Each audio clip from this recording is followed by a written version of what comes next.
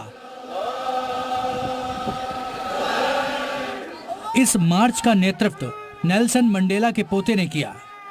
Palestinians are counting on each and every one of us to stand and be counted, like they stood side by side with us in the trenches when we fought to liberate our country. Israel के खिलाफ प्रदर्शन की तस्वीरें Greece की राजधानी Athens से भी सामने आई। वहां इजरायली दूतावास के बाहर लोगों ने जमकर प्रदर्शन किया। इस दौरान लोगों ने इजराइल के झंडे जलाकर अपना विरोध जताया।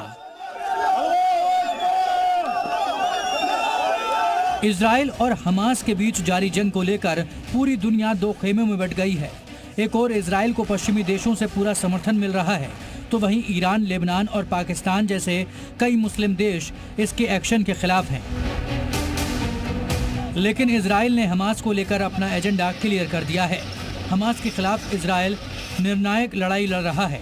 हमास का विनाश ही इजराइल का आखिरी प्रण है और वो रुकने वाला नहीं है। ब्यूरो रिपोर्ट, जी मीडिया।